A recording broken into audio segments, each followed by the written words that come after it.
जब राजकुमारी चंद्रकला को ले लखन अपने राज्य उज्जैन नगरी पहुंचा तो उसकी भाभी समेत पूरे परिवार ने उन दोनों का हार्दिक स्वागत किया। लखन खुशी खुशी अपनी नवविवाहिता पत्नी राजकुमारी चंद्रकला के साथ रहने लगा। कुछ ही दिन बाद उज्जैन नगर में एक भव्य समारोह था जिसमें राजकुमारी चंद्रकला भी अपनी भाभी के साथ समारोह देखने गई हुई थी। तभी मेले में दूसरी तरफ से दैत्य दंभिकासुर ने प्रस्थान किया। इतने बड़े दानव को देख समारोह में हड़कंप मच गया। हर कोई अपनी जान बचाने के लिए इधर उधर भाग रहा था। दैत्य को देख राजकुमारी चंद्रकला भी अपनी भाभी के साथ जब समारोह से भागकर जाने लगी तभी दंभिकासुर की नजर राजकुमारी चंद्रकला पर पड़ गई। राजकुमारी के रूप यौवन को देखते ही दानवराज दंभिकासुर उस पर मोहित हो गया। दैत्य अपने पूरे जीवन काल में बहुत सी स्त्रियों के साथ खेला था पर आज तक उसने इतनी सुंदर स्त्री कभी नहीं देखी थी। पलक झपकते ही उसने चंद्रकला को उठा लिया और उसे राज्य के बाहर अपनी गुफा में ले गया।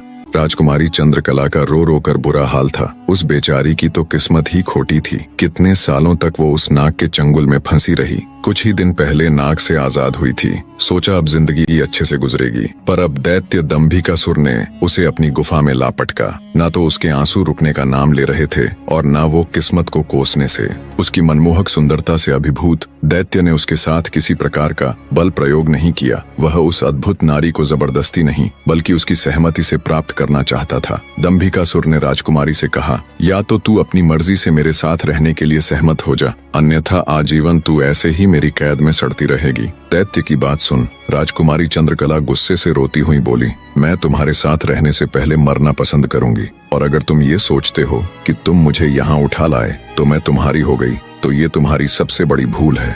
मेरा पति मुझे ढूंढते हुए यहाँ जरूर आएगा और वो तुझे छोड़ेगा नहीं। राजकुमारी की बात सुन दंभिकासुर घिनौनी हंसी हंसते हुए बोला, लगता है तुम पागल हो गई हो। मैंने तुम्हें यहाँ 7 तालों के भीतर बंद किया है। यहाँ तक किसी का भी पहुँचना असंभव है और अगर गलती से कोई यहाँ तुझे ढूंढता हुआ आ भी गया तो मैं उसे एक कीड़े की तरह मसल दूंगा। ये तो तेरी सूरत मुझे भा गई, वरना अब तक तू भी कब की ऊपर जा चुकी होती। तेरी भलाई इसी में है कि तू स्वेच्छा से मेरी बात मान जा, वरना अंजाम बहुत बुरा होगा। इतनी बात कह दंभिकासुर वहां से चला गया। उधर जब मेले से दंभिकासुर राजकुमारी को उठाकर ले गया था तो लखन की भाभी बेचारी बेबस और लाचार सी बस उसे देखती रह गई। बहते अश्रुओं के साथ वो घर जाती है और सारा किस्सा लखन को कह सुनाती है। भाभी की बात सुन लखन के पैरों नीचे से जमीन सरक जाती है। वो तुरंत भारी कदमों से अपनी पत्नी चंद्रकला को खोजने निकल पड़ता है। कई दिनों तक जंगलों और शहरों की खाक छानता भूखा प्यासा लखन अपनी पत्नी को ढूंढता ढूंढता भटक रहा था। तभी उसे एक कुटिया दिखाई देती है। थका हारा लखन जब कुटिया के अंदर जाता है तो उसे अंदर एक साधु बाबा दिखाई देते हैं।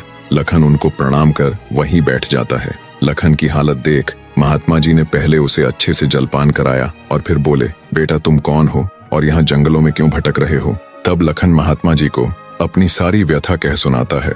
लखन की सारी दास्तान सुन महात्मा जी बोले, बेटा तुम जिस राक्षस की बात कर रहे हो उसका नाम दैत्य दंभिकासुर है। वो जहाँ भी जाता है तबाही मचा देता है। आज तक उसे कोई भी परास्त नहीं कर पाया। जिसने भी उससे मुकाबला करने की कोशिश की वो पत्थर का बन गया। इसलिए मेरी सलाह मानो और वापस अपने घर लौट जाओ, इसी में तुम्हारी भलाई है। उसके जाकर क्यों अपने प्राण गंवाते हो। साधु की बात सुन क्षण भर के लिए लखन सन्न रह जाता है। थोड़ी देर बाद धड़कते दिल के साथ उठकर वो महात्मा जी के चरण पकड़ लेता है। उसकी आंखों में डर और साहस के मिश्रित भाव थे। अपनी पत्नी को याद कर लखन ने आंखों में आंसू भरकर कहा, नहीं महाराज, मैं ऐसा कदापि नहीं कर सकता। मेरी पत्नी उस दैत्य के चंगुल में है और उसे छुड़ाने के लिए मैं कुछ भी कर सकता हूँ। हे साधु बाबा, अब आप ही मेरी आखिरी उम्मीद हैं। घर तो मैं नहीं जाऊंगा, चाहे मेरे प्राण ही क्यों न चले जाएं। लखन की बात सुन साधु महाराज ने गहरी सांस ली और कुछ पल सोचने के बाद कहा, देख लो बेटा, मैं एक बार फिर कह रहा हूँ, उस दैत्य के सामने तुम्हारे बचने की संभावना बहुत कम है। लखन बोला, महाराज मुझे मेरे प्राणों की जरा सी भी फिक्र नहीं है। आप तो बस मुझे उस तक पहुंचने का मार्ग बताए कृपया। लखन के दृढ़ निश्चय को देख महात्मा जी ने फैसला किया कि वे उसकी मदद करेंगे। गहरी सांस लेते हुए वे बोले, तो सुनो बेटा, दैत्य दंभिकासुर कोई साधारण राक्षस नहीं है। उसने सालों तपस्या करके देवताओं को प्रसन्न कर उनसे वरदान प्राप्त किया है कि जो कोई भी प्राणी उस पर हमला करेगा